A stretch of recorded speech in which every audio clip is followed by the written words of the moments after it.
Recently আমি একটা ছোট্ট ভিডিও দেখলাম ফেসবুকে, খুব বেশি এটা ভাইরাল, যে কোনো একজন মেয়ে আর্মির সঙ্গে, সেনাবাহিনীর সঙ্গে খুব বেশি তর্ক করছে, মানে যা তা ব্যবহার।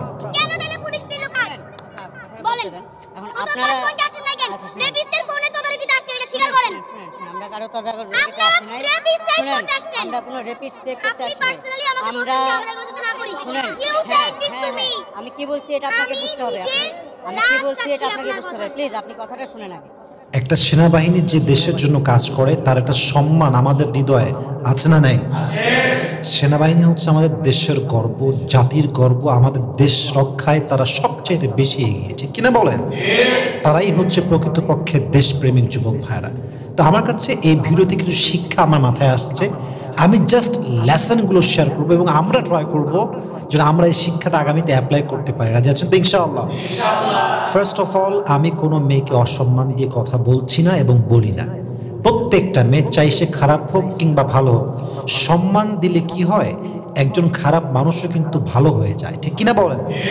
আর কোনো একটা মানুষে গালি দিলে, বাজে ব্যবহার করলে, একের পরে এক বাজে শব্দ ইউজ করলে একটা ভালো মানুষ ও একটা সময় খারাপ হয়ে যেতে পারে, ঠিক কিনা বলেন যুবক ভাইরা? প্রথম কথা হচ্ছে, মেয়েটার ব্যবহারটা কখনোই ওইখানে এরকম হওয়া দরকার ছিল না। আসলে সমস্যাটা কোথায় জানেন? সমস্যাটা হচ্ছে ফ্যামিলি শিক্ষা।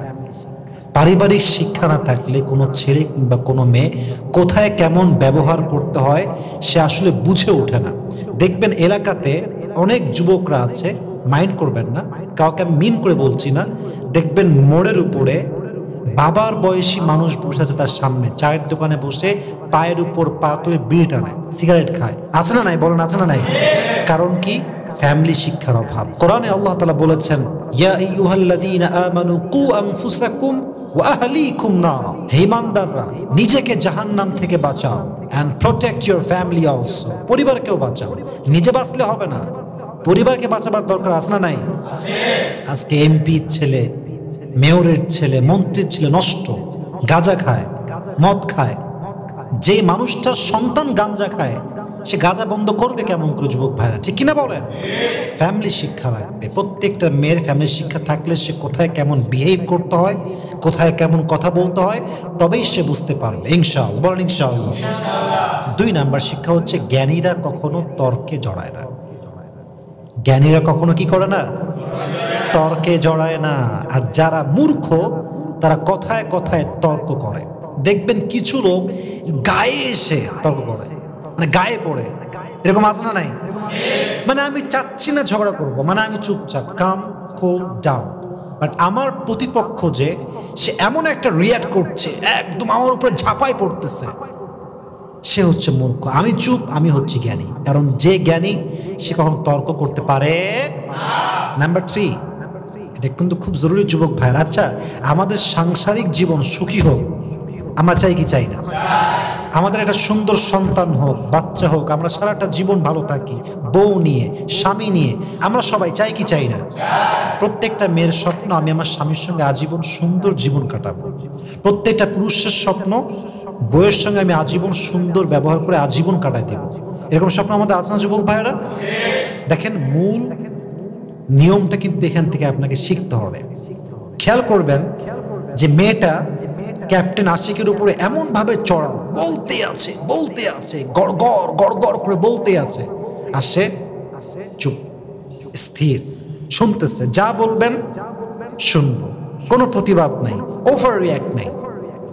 যদি এই উসুলটা আমরা আমাদের পরিবারে অ্যাপ্লাই করতে পারি, যে বউ চিল্লাচ্ছে, একেবারে আদা নাই, মরিচ নাই, পেঁয়াজ নাই, এইটা নাই, সেটা নাই, তো বিয়ে করে ভুলে যা, এখান থেকে যা, এরকম আমরা বললাম কথার কথা, বা আমি বললাম, আপনি বললেন, বলেন তো সংসারটা কি আর সুখী হবে যুবক ভাইরা? ওই সময় যদি আপনি চুপ থাকেন ক্যাপ্টেন আশিকের মতো, একদম ঠিক আছে, জি, ইয়েস, ওকে ওকে, যদি এই রিয়াক্ট করতে পারেন, আপনার সংসারকে সুখী করবে একজন, তিনি কে? Don't overreact. সিচুয়েশন যেমন, আপনার বিহেভিয়ার হবে তেমন, আপনার বিহেভটা হবে তেমন, অবস্থান যেমন, ব্যবহার হবে তেমন। রাজি আছেন তো ইনশাআল্লাহ? তবে হ্যাঁ, সব পুরুষ কিন্তু নারীর কথা চুপচাপ শুনতে চায় না। এর একটা বড় কারণ আছে, আমার জায়গা থেকে আমি বলছি। দেখুন, পুরুষ সে নারীর কথা শুনতে পছন্দ করে যাকে সে আসলে ভালোবাসে, যাকে সে আসলে ফিল করে, যাকে সে উত্তম চরিত্রবান স্ত্রী মনে করে। এখন স্বামী যদি জানে আমার বউয়ের চরিত্র 1 নম্বরের খারাপ, নষ্টা 1 নম্বর, যত বউ ভালো কথা বলুক স্বামী কিন্তু শুনতে প্রস্তুত না, ঠিক কিনা বলেন? তাহলে বউ ভালো হওয়া লাগবে, তাহলে পুরুষ শুনবে। এখন যদি আমি এই কথা বলে দিই একতরফা, তখন আমাকে পুরুষের গায়ে দেবে, কিছু বোঝে না, আল্লাহ যা মন যা দেয় বলে দেয়। ব্যাপারটা হচ্ছে দুই পক্ষকে সমান ভালো হওয়া লাগবে। আল্লাহ তৌফিক দান করুক, সকলেই পড়ে না আমিন। 4 নাম্বার কথা বলে শেষ করছি, সেটা হচ্ছে ধৈর্য লাগবে। আপনার সঙ্গে কেউ চিল্লাচ্ছে, একদম সেই লেভেলের চিৎকার করছে, আপনি চুপ থাকেন, স্থির থাকেন। কয় মিনিট বলবে? 2 মিনিট, আচ্ছা 3 মিনিট, আচ্ছা 10 মিনিট বললো, কিন্তু আপনি ওভার রিঅ্যাক্ট করছেন, একদম সবরে চুপচাপ আছেন। দেখবেন যে সেই মানুষটাই একটু পরে আপনাকে সরি বলতে বাধ্য হবে, ঠিক কিনা বলেন? এখানেও তাই ঘটছে। মেয়েটা যতই খারাপ হোক, যখন সে বুঝতে পেরেছে যে আমার এত কথার পরেও আর্মি কোনো জবাব দিচ্ছে না আমাকে, তারা ভদ্র ছিল, ভদ্রই আছে, সে মাফ চাইছে, লাইভ এসে সে মাফ চাইছে। কারণ কি? যদি আপনি ধৈর্যশীল হন প্রতিপক্ষের ব্যাপারে, দেখবেন যে আপনার শত্রুও আপনার বন্ধু হয়ে যাবে, ঠিক কিনা বলেন? কান্নাহু ওয়ালিয়ুন হামিম। কোরআনও তাই বলছে, শত্রুর সঙ্গে ব্যবহার ভালো করো, সবর ধারণ করে থাকো, চুপ থাকো, সুন্দর ব্যবহার রাখো, তোমার শত্রুকে তোমার বন্ধু বানায় দিবে একজন, তিনি কে? অতএব প্রথম কথা হচ্ছে ফ্যামিলি শিক্ষা লাগবে, পারিবারিক শিক্ষা দরকার আছে না নাই? 2 নাম্বার হচ্ছে কি বলেছিলাম, জ্ঞানীরা কখনো তর্কে জড়ায়, বলেন জ্ঞানী কখনো তর্কে জড়ায়। 3 নাম্বার, নারী কথা বলবে, পুরুষকে ধৈর্য সহকারে শুনতে হবে।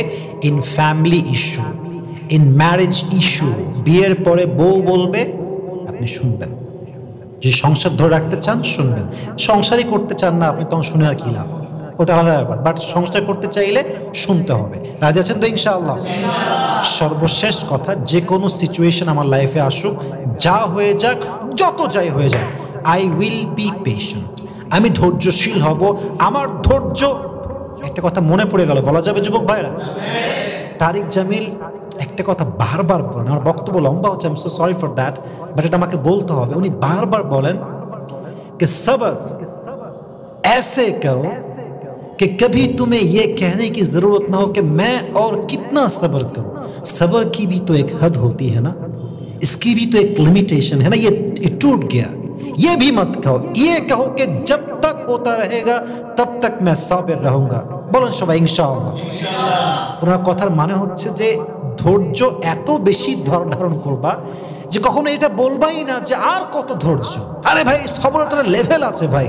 আমরা মাঝে মাঝে বলে দেখবেন যে ধৈর্যের তো একটা সীমা আছে, আর কত, এটা বলা ঠিক না। যে প্রকৃত পক্ষের ধৈর্যশীল সে এত ধৈর্য ধারণ করবে যে সে কোনো অবস্থাতেই ভাঙতে পারে। আল্লাহ আমাদেরকে সেই লেভেলের ধৈর্যশীল হওয়ার তৌফিক দান করুক। আমরা সকলে পড়ছি আমিন।